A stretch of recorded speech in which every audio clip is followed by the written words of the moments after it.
Good morning, Proof of Life on Holly there. I don't know why people get so anxious if they don't see one of the dogs in the video. I mean, there are weeks that have gone by between you seeing the dogs, and yet here they are. Anyway, this little ramble is going to be responding to a couple of different posts by a commenter who goes by the name Surfith. I'm going to call Surfith a her, female, she, because she uses a female icon. So don't take offense if I misgender you, please. The first time Surfith became noteworthy to me was in response to one of the videos I did about being rude to cops. Wasn't the initial response to Carolina, it was the one after that. And her position was that my video summary was simply obey the cops unquestioningly and lick boots or something like that. And obviously that's not my bag, baby. I think the cops should be challenged in court, not in the field. There are a lot of good reasons for that. It's always better to be going into court as a plaintiff in a civil suit where if you lose, nothing bad happens to you, rather than the defendant in a criminal case, because if you lose, something bad happens to you. And also, you might end up beat up, hurt, missing work, things like that. Missing work, who am I kidding? Anyway, but that's really where you should challenge the police, is in court. You have a neutral judge there. They can't intimidate you. They can't physically harm you. It's a much better place to do it. It's much safer for you. It's just all around better to take up your grievances in court. So I respond back, that Surfith was wrong in her summary of my video or my position. And my position in that video that I was taking was being rude for the sake of being rude doesn't gain you anything. It can harm. It doesn't help. Surfith rejoins, losing the thread by saying that she cited an old video. It's Musara. It's where a New Jersey state trooper pulls over an attorney who refuses to answer questions, remains silent, and then after being pulled out of the car, says that she doesn't have to answer questions, and she ends up getting arrested for obstruction or something like that.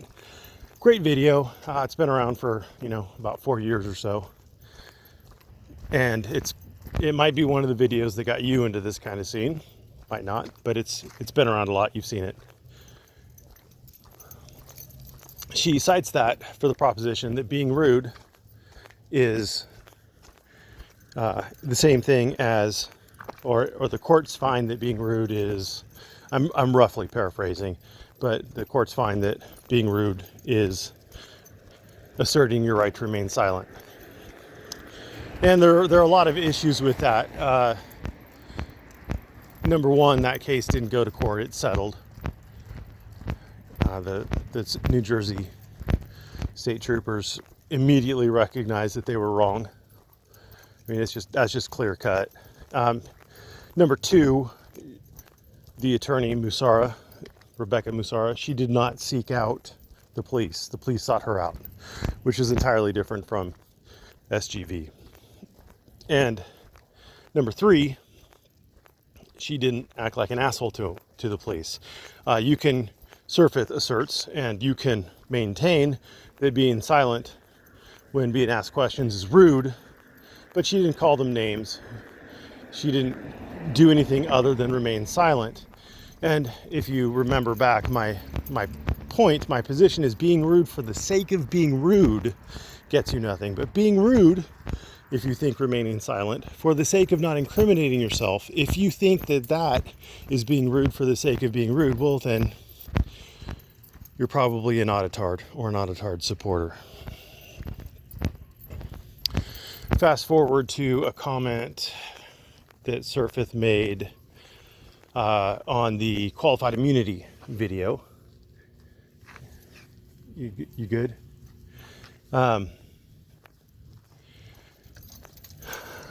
My point on the qualified video or qualified immunity video was that the reason why the federal courts made up essentially qualified immunity for police and government officials was because 1983 lawsuits and things of that nature, Bivens suits, were being abused. There is nothing preventing someone from filing a 1983 suit. If you have the filing fee or if you can get a waiver, you're in. That's it. Nothing. You don't get thrown in jail if you lose. There is nothing stopping you from filing, and there is essentially no deterrent from filing frivolous suits. And I mean, eventually the court might find you to be a vexatious litigant. They might not allow you to file more. I don't know exactly how they do it in the federal courts, but in the state courts, if you are a vexatious litigant, they limit the number of suits you can file a year, things like that. So there is little to no deterrent for a citizen to file a lawsuit against an officer, and the officer has to respond. Oh, bring it across. All right, so citizen files a lawsuit, officer has to respond. Responding, it's, you know, you got to hire a lawyer. The lawyer has to prepare a 12B6 or some other motion to dismiss, probably a 12B6, just a motion to dismiss for failure to state a claim. There's, even if everything is as you stated it is, there is no claim, there is no cause of action there. But that takes time, and that takes money. So there is, other than a very small filing fee, I think it's like $400 in federal court, somewhere around there.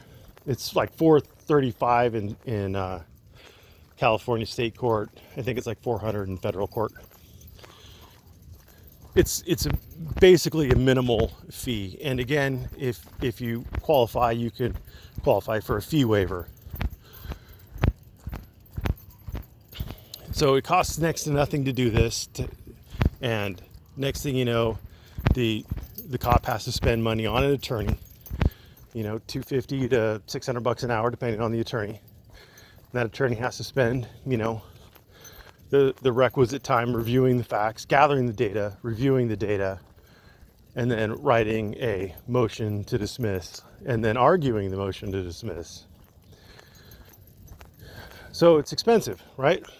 And courts, that de minimis filing fee that went to the court, that $400 maybe that went to the court, doesn't cover the cost to the court. I mean, the court spends way more money than that per case. I mean, the courts spend money. They don't make money in the state of California, at least. And I'm assuming it's going to be that way federally. But if you look at what happens, so her point was that, well, the cops can do that to people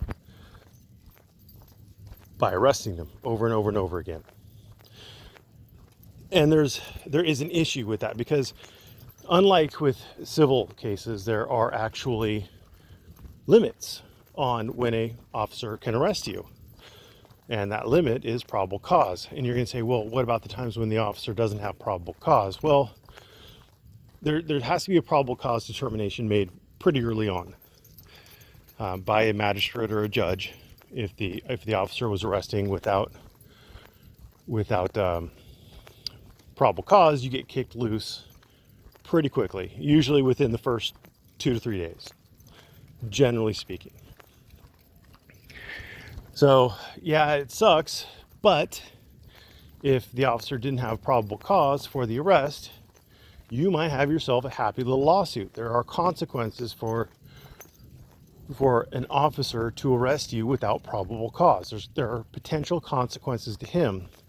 And unlike auditors and prison inmates and people who just have nothing but time on their hands to file federal lawsuits, unlike them, officers have jobs. I mean, they are literally employed as officers. That's how they make their money. They have a job that's, generally speaking, a pretty good job. It's a fairly well sought after job, at least in the state of California. Officers make $80,000+ a year. And by plus, I mean it can go over the $100,000 mark, especially when you start factoring in overtime and things like that. So it's a fairly well-to-do kind of job. And people with those kind of jobs are able to pay judgments. They have assets, they have houses, they have bank accounts, they have things like that. For auditors out there, assets like houses and bank accounts are things that you get when you actually have jobs and you work and you make money and not just blow all your money on cell phones and bail. All your begging money on cell phones and bail. So there are restrictions already on cops, and there are actually there are potentially crimes that an officer could be committing if he's abusing the system that way as well. So again, there are restrictions on the officers arresting without probable cause. So if you don't give the officer probable cause, there's a pretty good chance that he can't arrest you. And if he does arrest you, there's a really good chance that you'll be kicked loose and you may have a cause of action against the officer at that point. So I hope that clears up the differences between those two things. The court didn't have to implement protections for citizens because there are already protections in the Fourth Amendment.